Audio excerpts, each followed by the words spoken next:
할렐루야. 한 해의 마지막 종착역을 얼마 안 남긴 이 시점에서 우리 모두가 다 한번 삶의 근본 질문, 또 근본 중에도 근본 질문, 오늘 이렇게 한번 해보면서 답을 얻고 돌아갈 수 있는 축복을 주시기를 바랍니다. 핵심이 뭐냐? 내가 죽으면 나를 기다리는 것이 뭘까?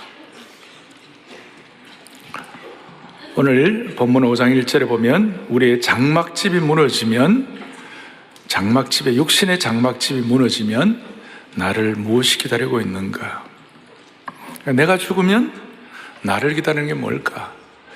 여기에 대해서 일반적인 두 흐름이 있고 또 하나는 성경적인 해답이 있습니다. 첫째는 내가 죽으면 뭐가 나를 기다리고 있을까? 아무것도 없다는 것이. 내가 죽으면 아무 일도 일어나지 않는다는 것이에요. 죽으면 nothing이다. 죽으면 끝이고 다 사라진다고 생각하는 거예요. 촛불이 꺼지듯이 생명이 꺼져서 어둠 속으로 사라져서 아무것도 남지 않는다고 생각합니다. 육신으로 이 생이 다 끝나니까 우리의 지식도, 우리의 경험도, 우리의 느낌도, 우리의 반응도 다 사라진다는 것이, 아무것도 없다는 것입니다.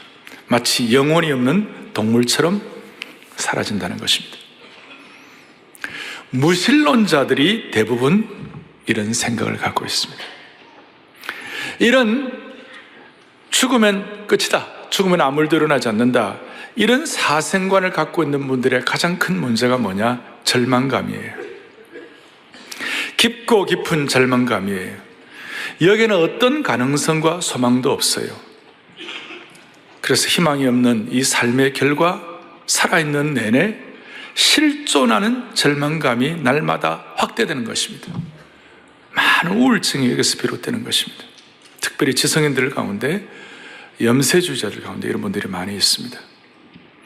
또 하나는 이제 죽으면 끝이니까 그 극단으로 뭐냐, 그 무서운 절망감 가운데서 오히려 극단적으로 에이 죽으면 끝이니까 될 대로 되라, 캐서라 써라, whatever will be, 현재를 분화비처럼 젊음을 불태우며 살다가 죽는 것입니다.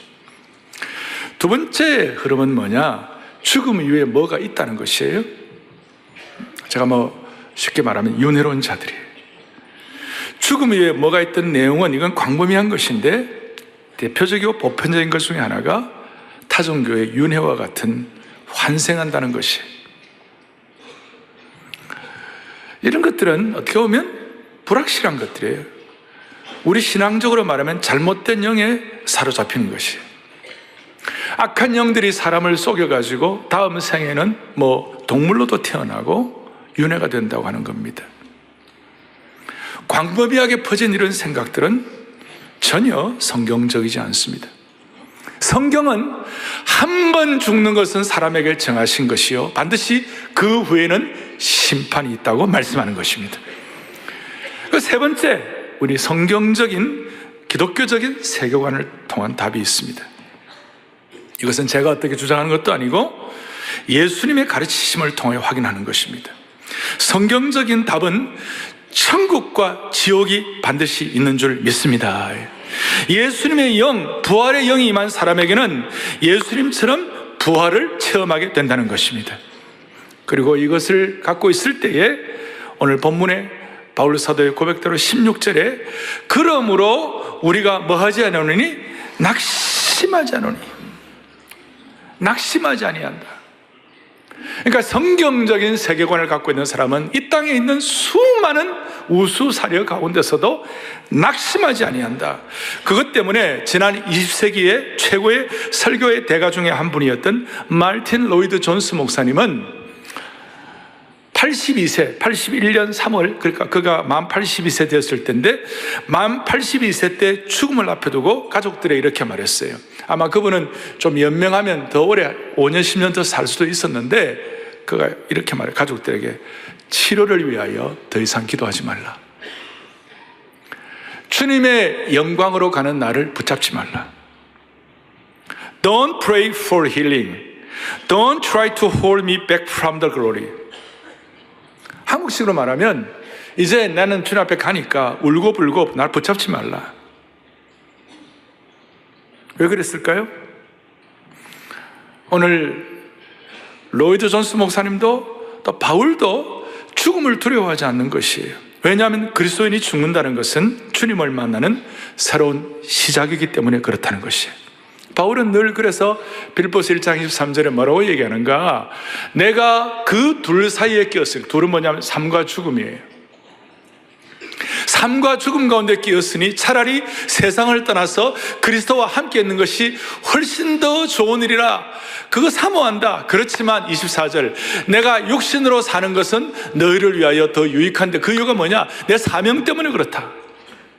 그래서 여러분, 사명이 목숨보다 중요한 줄 믿습니다. 세상 관점으로 볼 때 죽음은 인생의 화려한 색깔이 다 사라진 어둠의 시간이라고 생각합니다. 그러나 우리 그리스도인에게서 죽음은 인생의 봄, 여름, 가을, 겨울을 다 끝내고 이제는 인생을 새롭게 시작하는 예수님의 영원한 계절에 들어가는 것입니다. 그래서 우리 그리스도인들에게는 사계절이 아니라 우리는 5계절이 있는 거예요. 인생의 봄, 여름, 가을, 겨울 끝나고 우리는 예수님과 함께하는 영원한 계절, 예수님의 영원한 계절에 저와 여러분은 들어가신 줄 믿으셔야 되는 것이에요. 이 땅에서 주님은 우리를 주님의 제자로 살게 하시는 것이죠. 그렇게 주님의 제자로 최선을 다해서 사명자의 삶을 달려갈 길을 달리고 그 다음에는 믿음의 경주를 걷도록 부르신 것처럼 이 땅에서 그 다음 우리가 죽게 될 때 죽음은 주님이 우리를 호흡으로 부르시는 것이에요. 좀 어려운 말로 소망의 중력이 우리를 당기는 시간이에요. 그 소망의 중력이 우리를 당기는 그 시간, 예수님의 마지막 제자훈련 종강 시간에, 제자들 마지막 다 훈련하고 마지막 종강 시간에 요한복음 14장 1절로 3절까지 뭐라고 말씀하는가? 또박또박 같이 보겠습니다. 너희는 마음에 근심하지 말라. 하나님을 믿으니, 중요합니다. 2절, 내 아버지 집에 거할 곳이 많도다. 그렇지 않으면 너희에게 일렀으리라. 내가 너희를 위하여 거처를 예비하러 가노니. 3절, 가서 너희를 위하여 거처를 예비하면 내가 다시 와서 너희를 내게로 영접하여 나 있는 곳에, 아멘, 나 있는 곳에 너희도 있게 하리라. 그렇다면 오늘 중요한 질문합니다. 그리스도인에게 있어서 인생 최고의 날이 언젠가? 여러분과 저에게 있어서 인생 최고의 날이 언제인가? 우리가 태어났을 때입니까?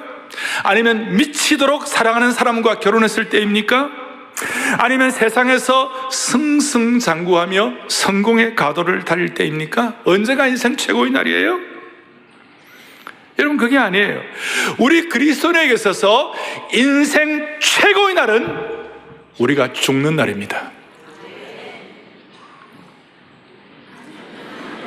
자, 오늘 본당에 들어오신 분, 오늘 방송으로 들어오는 분들, 지금 별관에서 여러분들 예배를 드리고 계시는데 다시 한번 말씀드립니다.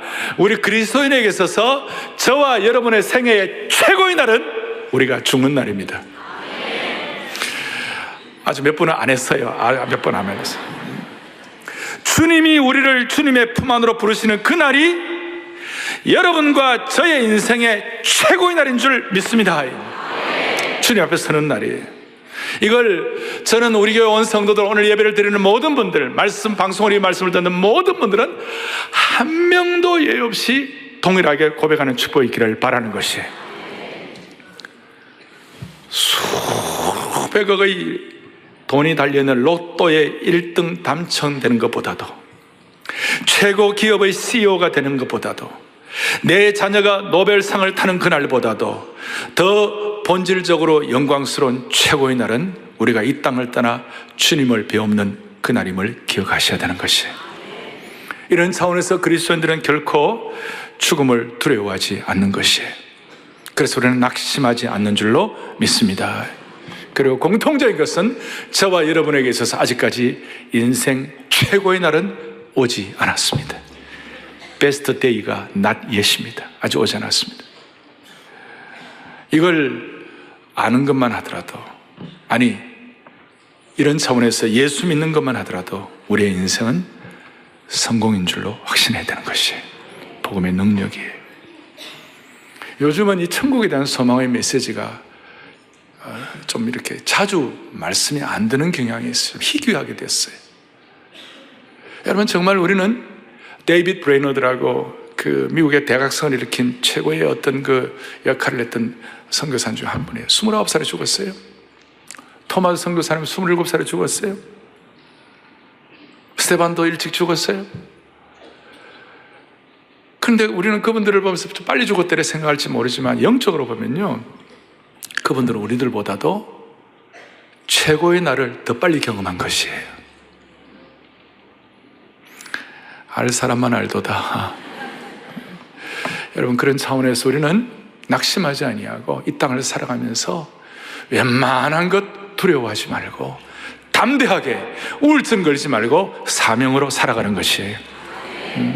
이런 차원에서 예수 믿는 사람에게는 최고의 날이 죽음의 날이니까 저는 한국 장례 문화에 대해서 제가 좀 안타까움이 있는 것이, 우리가 검은 넥타이 메고 가는 것이 전통 문화나 예의를 갖추는 것이긴 하지만 예수 믿는 사람이 이 날이 최고의 날이라고 믿을진데 우리 장례식 날 그날도 좀 밝은 넥타이 메어도 좋을 것 같아요.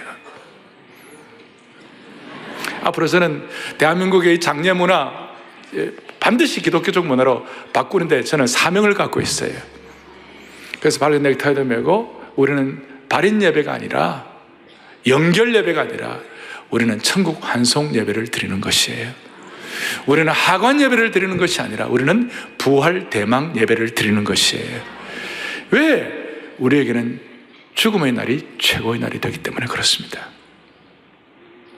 또 대답 안 하시니까 제가 죽음의 날이 왜 최고의 날이 되는지, 우리가 왜 낙심하지 아니하고 소망을 갖는지 그 이유를, 소망의 중력에 대해서 오늘 본문 한 절 한 절 한 절을 또박또박 좀 정리를 하겠습니다. 첫째, 오늘 16절에 보니까 그러므로 낙심하지 않으니 우리의 겉사람은 낡아지나 우리의 속사람은 날로 새로워지도다. 바울은 비교의 능력이 있었어요. 비교해 볼 때 인생의 대차대조표를 가지고 비교를 해보니까 한쪽이 훨씬 더 귀하다는 것이에요. 그러면 덜 귀한 것은 정리할 수 있다는 것이에요. 뭘 비교했느냐? 첫 번째는 뭐냐? 겉사람은 낡아지나 속사람은 날로 새로워진다. 여기서 바울은 옛사람을 얘기한 것이 아니에요. 여러분이나 저나 우리의 옛사람은 정리되었어요. 옛사람은 육신의 부패한 본성, 아담의 자손이 갖는 아담의 죄의 DNA를 갖고 있는 예수님의 보혈로 처리되지 않는 우리의 과거의 어떤 속성, 이것을 옛사람이라고 그래요. 우리는 예수님의 보혈로 구원받을 때 우리의 옛사람은 정리된 줄로 믿습니다. 그런데 우리의 겉사람은, 이거는 우리의 육신의 늙음을 얘기하는 것입니다. 나이가 들면 이 글자가 점점 작아 보이는 거예요. 그래서 큰글 성경 이런 거 하면 반가운 거예요. 큰글 성경. 전도서 기자가 얘기한 대로 맷돌이 어금니가 흔들리고 두 기둥이 흔들흔들한다는 거예요. 두 다리가 흔들흔들한다는 거예요. 이게 그 사람이에요. 그러나 그 사람은 어차피 이렇게 나이가 들어 낡아지기 쉽지만, 그 사람은 낡아지지만 우리의 속사람은 날로 뭡니까? 새로워진다. 속사람은 날로 새로워진다. 그러니 저와 여러분들의 진짜 모습은 그 사람이 진짜 모습이 아니라 우리의 속사람이 진짜의 모습이에요. 우리의 속사람, 진아, 참자아가 우리의 속사람인 것이에요. 그러니까 바울이 생각하기에 우리가 소망을 가지고 낙심하지 않는 이유가 뭐예요? 우리 천국에 대한 소망이 확실한 이유가 뭔가? 우리의 그 사람은 누구나 다 동일하게 낡아지고 다 늙어가지만 우리의 속사람은 날로 새롭기 때문에, 속사람이야말로 우리의 영혼이고 이 영혼은 결코 동물이 갖지 못하는 인간의 특성이에요. 그러니까 바울은 속사람이 날로 새로워진다는 말이 어떤 뜻인가? 시간이 지날수록 우리는 주님 더 신뢰하는 줄로 믿습니다. 고난 가운데서도 기뻐할 수 있고 마음이 신선해지고 리프레시하게 되고 주님 안에서 승리하는 것, 이것이 우리의 영혼이 새로워지고 우리의 내면이 새로워지고, 이러니까 나이가 들어갈수록 갈렙 같은 사람 85세가 되어도 그때나 지금이나 동일하게 나는 늘 새롭도다. I am still strong. 그리고 심지어 로마서 5장에 보면 속사람이 날로 새로워지니까 하나님의 영광을 바라보고, 나이가 들어가도 하나님의 영광을 바라보고 즐거워하느니라 그렇게 되어 있습니다. 삶을 살다 보면 별일들이 다 일어나고 인생의 우수 사례들이 다 있지만, 우리가 천국에 대한 소망을 갖는 사람들은 자주자주 인생의 지평선을 바라보면서, 저 멀리 계시는 주님을 바라보면서, 보라 주님 구름 타시고 나팔 불 때 다시 오시네, 다시 오실 예수께 영광, 그러면서 속 사람이 새로워지는 것이에요. 이런 것들이 우리 무신론자나 윤회론자들이 갖지 못하는 우리가 갖는 영적 비밀이에요. 자, 그 사람과 속 사람 비교를 했습니다. 두 번째는 17절에 우리가 소망을 갖는 이유는, 17절 우리 또박또박 같이 한번 다시 우리 보겠습니다.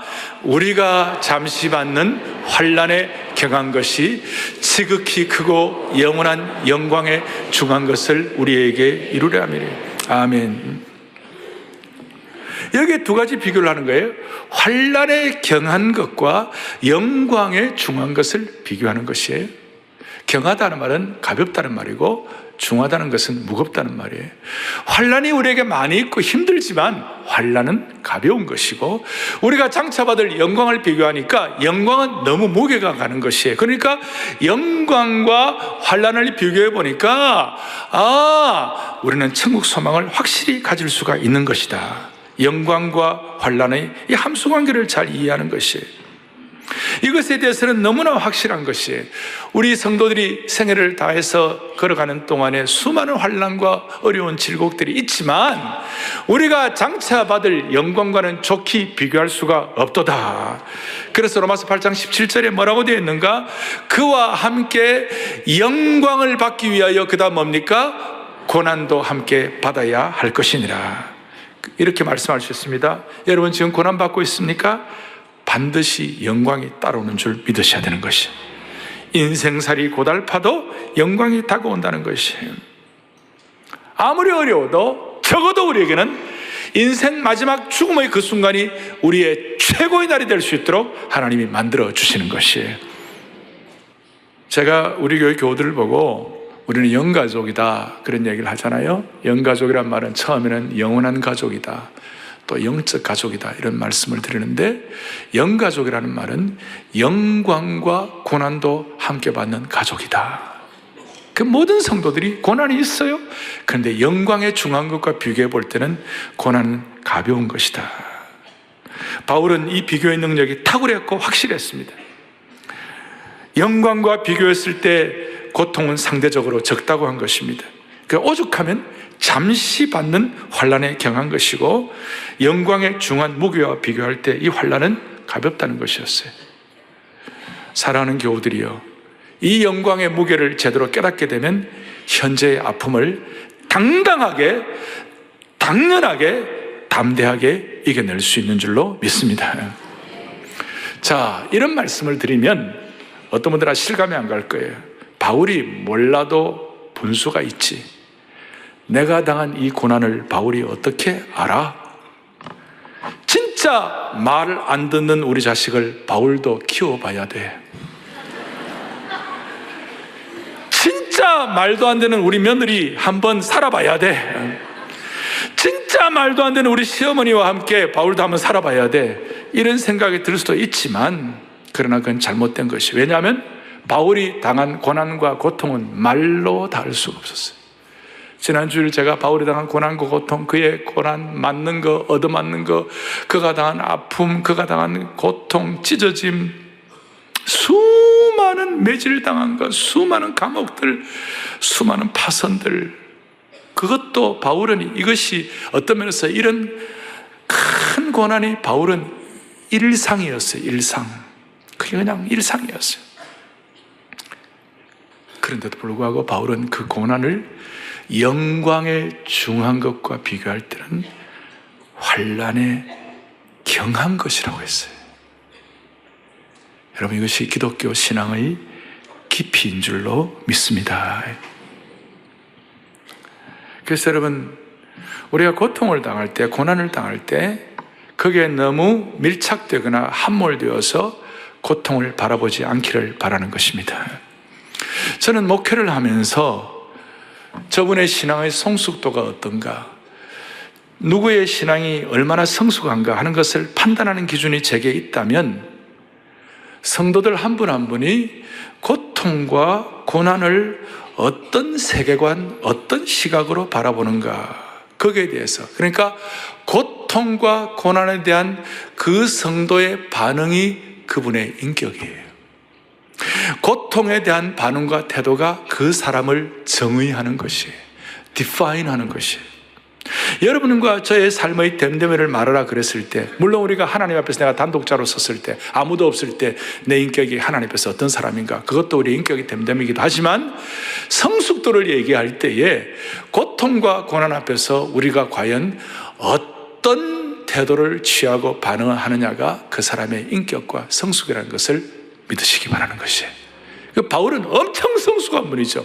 그가 일상으로 당하는 그 수많은 고통을 하나님의 영광의 중앙과 비교했을 때 그건 가벼운 것이라고 그랬으니까요.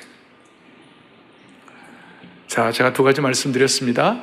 그 사람과 속 사람의 문제 비교, 환난과 영광의 비교. 세 번째, 오늘 18절에 보니까 뭐라고 되어 있습니까? 눈에 보이는 것과 눈에 보이지 않는 것을 비교했어요. 같이 보죠. 같이 보겠습니다. 우리가 주목하는 것은 보이는 것이 아니요 보이지 않는 것이니, 보이는 것은 잠깐이요 영원함이로다. 아멘. 눈에 보이는 것은 뭐라고 그랬어요? 잠깐이요. 눈에 보이지 않는 것은 뭐라고 그랬어요? 영원하다. 눈에 보이지 않는 것은 영원하다. 눈에 보이는 것, 과학으로 체험할 수 있는 것, 과학은 보고, 재고, 맛보고, 느끼고, 경험하는 물질적인 것이지만, 영적인 것은 재지도 못하고, 맛보지도 못하고, 느끼지도 못하지만, 영적으로 보이지 않는 것의 특징이 뭐냐? 그것은 영원한 것이. 눈에 보이지 않는 대표적인 것이 뭐냐? 그것이 진리예요, 진리. 진리는 눈에 보이잖아요. 눈에 보이지는 않지만 천지는 없어지겠으나 눈에 보이지 않는 이 진리는 하나님 말씀으로 치환이 돼가지고 이 말씀은 영원히 있는 줄로 믿습니다. 동시에 우리에게는 눈에 보이지는 않지만 선과 악이 있어요. 또 더 깊이 들어가면 눈에 보이지는 않지만 영적으로 선과 악의 영적 전투가 있어요. 에베소 6장에 보니까 우리의 씨름은 혈과 육을 상대하는 것이 아니요 통치자들과 권세들과 이 어둠의 세상 주관자들과 하늘에 있는 악의 영들을 상대함이라. 악한 영들은 눈에 보이잖아요. 오늘 우리 민족 자 가운데서도 여러 가지 일들이 있습니다만은 악한 영들은 눈에 보이잖아요. 이 악한 영들에 의해서 눈에 보이지는 않지만 악한 영들에 의해서 신문에 헤드라인에 나타나는 수많은 비참하고도 누추하고 더럽고 고통스러운 일들이 헤드라인을 장식하고 있는 것이. 그래서 우리 성도들은 이 땅에 일어나는 수많은 일들에 대해서 영적으로 보이지 않는 영원한 것을 가지고, 영원한 렌즈를 가지고 이 땅에 일어나는 사건들을 해석해야 되는 것이에요. 아멘입니까? 그리고 우리는 오늘 그리스도인들의 삶에 있어서 영적인 렌즈를 가지고 볼 때 이 땅에 수많은 일들이 일어나고 있습니다. 수많은 일들이 많은 일들이 일어나고 있습니다. 그럴 때마다 우리의 마음의 확신은 뭐냐면, 우리가 기도하는 한, 우리가 메어달리는 한, 정말 주님의 이 땅에 오신 이 구원의 신비, 성육신의 신비를 우리가 믿고 주님을 찬양하는 하나님의 백성들이 오늘 이와 같이 모여서 전심전력하고 천국에 대한 소망을 가지고 복음의 영광에 눈이 열려가지고 집중하는 한, 우리 민족의 역사는 창조주 하나님이 주관하실 것이다. 지금 민족의 역사에 대해서 어려운 일도 많고 또 비관적인 해석 온갖 것들 다 있지만, 저는 그래도 오늘 우리 암예배 보세요. 8시면요 7시 반에 사람들이 와야 돼요. 7시 반에 수많은 사람들이 와가지고 기도하면서 암예배 때 또 오케스트라 일부 예배도 있죠. 또 찬양대도 있죠. 아침 7시 반 8시에 오케스트라와 찬양대가 와서 정말 주님을 사모하면서 예배드리고 사모하고 기도하고, 여러분 이런 나라가 전 세계에 별로 없어요. 새벽마다 100만 명이 모여가지고 나라를 위하여 구국재단을 쌓는 나라가 세상에 별로 없어요. 이런 나라에 고난도 있고 아픔도 있고 악한 영들이 주관하는 어려움도 있지만 결국은 하나님이 이 역사를 주관하실 것이다 믿는 것이에요. 그래서 저에게는 힘든 거 있지만 거룩한 낙관조회가 제게 있는 것이에요. 믿음의 눈을 가지고 여러분들 눈에 보이지 않는 것을 볼 수 있는 능력을 주시기를 바랍니다. 우리 젊은이들은 젊을 때는 이렇게 눈에 보이는 것과 보이지 않는 것을 막 이렇게 구별해서 제대로 하지 않아도 별로 표가 안 나요. 처음에는 젊을 때는 별로 표가 안 나요. 그러나 나이가 들어 삶을 마감할 날이 가까이 올수록 보이지 않는 것에 대한 중요성이 더 크게 대두되는 것이에요. 영적으로 나이가 들어서 철이 들게 되면 보이는 것은 별거고 보이지 않는 것이 정말 중요한 것임을 깨닫게 되는 줄 믿습니다. 젊을 때는 명성과 인기가 대단한 것으로 알지만 나이가 들어서 주님 앞에 서기 직전쯤 그건 아무것도 아닌 것이에요. 젊을 때부터 인생을 영적으로 성공하고 가장 가치 있는 삶을 살기 위해서는 이 땅에 있다가 사라질, 일시적으로 있다가 사라질 거기에다 인생을 낭비하지 말고 영원히 변하지 않는 영원한 것을 위하여 템포러리한 것이 아니라 이터널 띵에다가 인생을 집중하게 하여 주시옵소서. 이거는 젊을 때는 잘 몰라요. 그러나 영적으로 철이 들면 더 깊이 와 닿는 것이. 미국의 어떤 유명한 젊은 건축가가 그의 건축가로서 자기의 생애의 목표가 뭐였냐면 샌프란시스코에 있는 골든 게이트처럼 그런 멋진 다리를 자기가 설계하고 건축하는 것이 자기 생애의 목표 같은 이런 이제 목표를 세웠어요. 그래서 세워가지고 준비를 하고 그러는데 이제 그렇게 잘 건축가의 삶을 잘. 그런데 어느 날 베드로후서를 읽다가 베드로후서 3장 12절을 읽다가 눈에 뭔가 성경구절이 확 들어왔어요. 이런 내용이에요. 같이 보죠. 그날에 불에 타서 풀어지고, 그날이 마지막 날이 되면 하늘이 불에 타서 다 풀어지고 그 다음에 물질이 뜨거운 불에 녹아진다. 이 땅에 있는 것들이 다, 이 땅에 있는 모든 물질이 녹아진다. 이럴 때 갑자기 이분이 그래서 그럼 내가 그때 만들어 놓은 멋진 다리는 어떻게 되는 거지? 내가 그때 생애를 더해서 만들어 놓은 그 다리는 어떻게 되지? 다 녹아지는 거 아니야? 그러니 이 땅에 살면서 내게 주신 은사를 따라서 직업 소명을 가지고 잘 우리가 살아야 되지만, 그러나 궁극적으로는 이 땅에 있다가 풀에 타서 없어질 것들, 녹아질 것들에 대해서 인생을 집중하지 아니하고 영원한 것에 집중해야. 영원한 것이 뭘까? 한 사람 한 영혼이 정말 영원하고 주님의 말씀이 영원하고 주님이 영원하니 한 영혼 젊은이를 자기가 말씀 양육받은 대로 젊은 사람들, 건축가를 또 하나 이렇게 개인적으로 성경을 가르치면서 주님 이름으로 교제하고 그리고 그것이 의미가 있게 돼가지고 평신도의 삶을 살지만 삶을 보람있게 사는 그런 은혜를 받았다는 제가 들었어요. 사랑하는 교우들이여, 우리는 눈에 보이지 않는 것이 눈에 보이는 것보다 더 중요한 것을 깨닫는 비교의 능력이 확보되기를 바라는 것입니다. 이 모든 것들을 이제 총종합을 해서 5장 1절에 이 세 가지들을 종합해가지고 만일 땅에 있는 우리의 장막집이 무너지면 하나님께서 지으신 집, 그 손으로 지은 것이 아니요 하늘에 있는 영원한 집이 우리에게 있는 줄 아느니라. 그러니까 이제 정리를 해서 육신의 장막과 영원한 집을 비교를 하게 된 것입니다. 육신을 위한 장막집과 하늘에 있는 영원한 집을 대조한 것이었습니다. 그리고 이 하늘에 있는 영원한 집을 설명할 때 뭐라고 설명하느냐 하면 하나님이 직접 지으신 집이라고 설명하는 것입니다. 바울은 이 말씀을 쓸 때 나름대로 자기의 체험을 갖고 썼어요. 바울의 생업이 뭐였느냐? 텐트 메이커였어요. 장막 짓는 사람이었어요. 바울이 장막을 지으면서 가죽을 이렇게 무두질 해가지고 장막을 짓고 할 때에 이제 비가 오거나 이렇게 시간이 지나면 이 가죽이 찢어지기도 하고 또 그 장막에 비가 새기도 하고 기둥을 세우는 기둥이 흔들리기도 하고 그리고 낡은 장막이 되어가지고 교체도 해야 되고 이런 것들이 이제 바울의 삶에 경험된 것이었기 때문에 그 경험된 걸 가지고 이런 찢어지고 교체해야 되고 낡아지는 장막집과 비교해가지고 천국에 있는 집은 주님이 지으셨는데 그 집은 영원한 집인데 그 영원한 집에 대해서 뭐라고 설명하고 있는가? 아주 중요한데 5장 1절 뒤에 하늘에 있는 영원한 집이 우리에게 있는 줄 아느니라. 제가 이걸 말씀을 묵상하면서 준비하다가 참 특별하구나.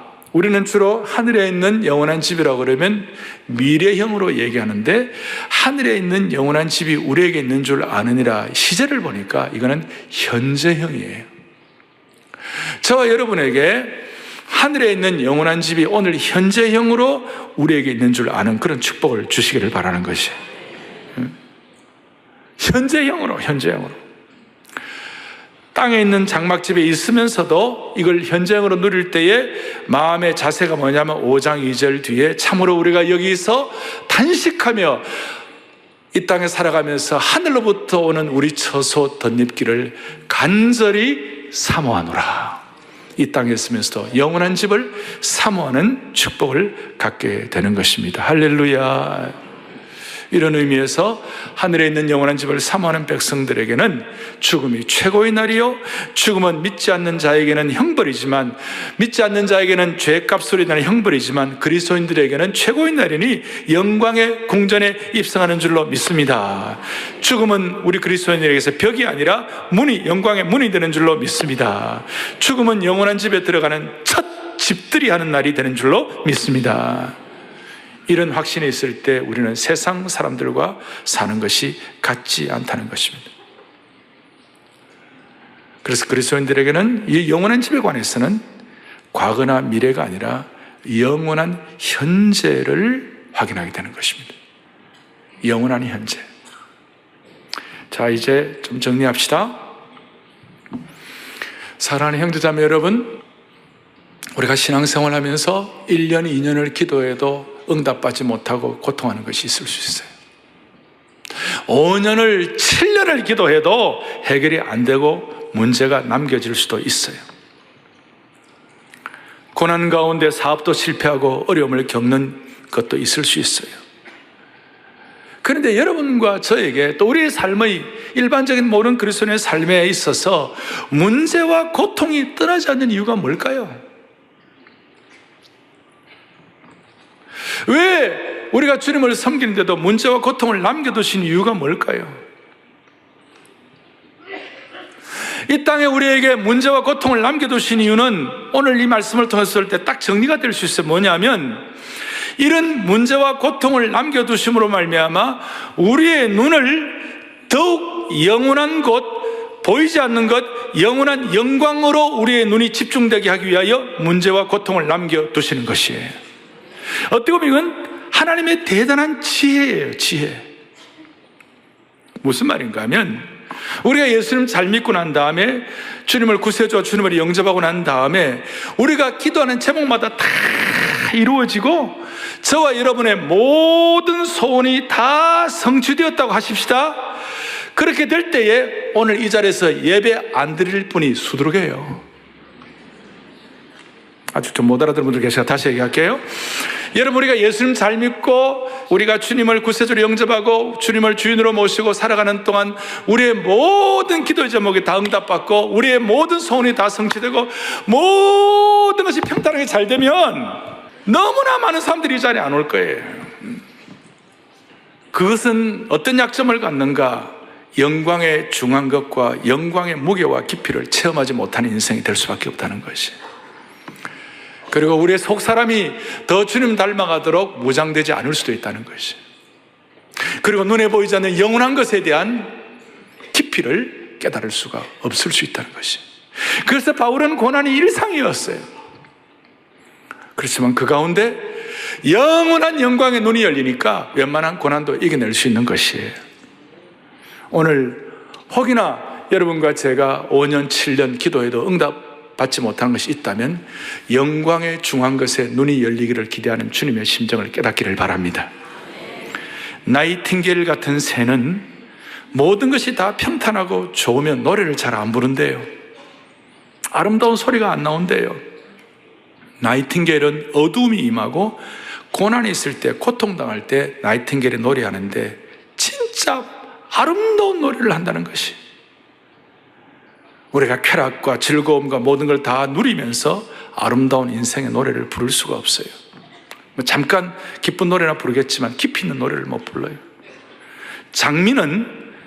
꽃 장미는 모든 것이 밝고 평탄할 때는 향기가 별로래요. 그래서 장미를 언제 채취하는가? 제일 어두울 때, 제일 아주 밤 깊 어두울 때, 그때 장미 향이 더 증액이 되어가지고 어두울 때 장미 향을 채취한다는 것이. 사랑하는 교우들이요, 오늘 우리에게 있는 여러 가지 고난, 고통이 있고 기도의 제목이 있지만 이걸 통해서 눈에 보이지 않는 것의 소중함, 하나님의 영광의 눈이 열리기를 바랍니다. 이제 결론을 내리겠습니다. 어떻게 생각하면 지금까지도 중요하지만 이 결론을 여러분 조금 더 깊이 있게 생각을 해 주셔야 될 것 같습니다. 어떤 분들은 환난이 경한 것이라 하더라도 고난이 너무 크니까 슬픔의 무게에 너무 많이 짓눌리고 거기에 깨어지고 붕괴된 분들에게는 오늘 이 말씀이 어떤 의미가 있겠는가? 예를 들어 추위로 얼어 죽어가는 사람에게 불의 따뜻함만 말한다면 실제로 추위가 해결되지 않을 수도 있고, 불면증으로 고통하는 분들에게 숙면의 유익을 말한다면 그건 좋긴 하지만 실제로 숙면이 안 될 때는 어떻게 하겠어요? 배고픔과 기아에 허덕이는 사람에게 풍성한 먹거리에 대해 말만 한다면 실제로 그 와닿아야 되는데, 지극히 슬픔을 당한 분들에게 그냥 상심하지 말라고 합력하여 선을 이룬다고 맞기는 맞지만 실제로 안 닿을 때 어떻게 하면 좋겠어요? 그렇다면 다시 한번 오늘 제목과 연결시켜가지고 천국의 소망이 고난 가운데 현재를 살아가는 사람들을 어떻게 돕겠어요? 아까 말씀한 대로 천국은 미래적인 것이 아니라면, 천국이 현재적인 것이라면 5장 1절에 있는 것처럼 하늘에 있는 영원한 집이 우리에게 있는 줄 지금 안다면 이걸 어떤 식으로 우리가 이걸 확인해야 되고 이것으로 영향을 받아야 될까요? 오죽하면 주님께서는 이렇게 말씀하셨어요. 누가복음 17장에 보니까 천국은 하나님의 나라는 너희 안에 있느니라 그랬어요. 그러면 우리는 하나님의 나라와 천국을 어떻게 이해해야 될까요? 물론 우리는 새 예루살렘성, 우리가 죽음 후에 장착할 그 새 예루살렘에 대해서 우리가 마음의 소망을 가지고 살아가고 있어요. 그렇지만 오늘 현재적인 고난 가운데서 그 슬픔의 무게에 짓눌려가 고통하는 분들에게는 도대체 어떤 의미가 있는 것이에요? 천국은 딱 일단 하나, 그리스도의 보혈의 피로 우리가 천국 가는 줄로 믿습니다. 예수님의 보혈의 피로 천국 가는 줄로 믿습니다. 이거예요. 그럼 우리 다 이 공통된 것이에요. 그리고 또 하나, 영원한 생명은 영생은 어떻게 되는가? 영생은 요한복음 17장 3절에 보니까 영생은 곧 유일하신 참 하나님과 그가 보내신 자 예수 그리스도를 아는 것이니라 그랬어요. 천국은 그리스도의 보혈로 가는 줄로 믿습니다. 영생은 예수님 아는 것인 줄로 믿습니다. 그럼 이것이 오늘 현재의 고통에 짓눌려가 살아가는 분들에게 이것이 무슨 의미가 있느냐 이 말이에요. 그러려면 오늘 바울이 이해한 것 하나를 좀 정리를 해야 돼요. 그것이 뭐냐? 영원함에 대해서, 이터너티, 영원함에 대한 이해가 바로 돼야 되는 것이. 우리는 영원함을 얘기할 때 영원함을 시간에 대한 단위라든지 장소에 대한 개념으로 이해하기 쉬워요. 그러나 영원함은 시간에 대한 단위도 아니고 장소에 대한 개념도 아니에요. 여러분, 영원함은, 영광스러운 영원함은 뭐냐? 관계에 관한 것이에요. 자, 영원은 읽어보겠습니다. 영원은 시간의 단위가 아니고 장소의 개념도 아니고 뭐예요? 관계라는 것이에요.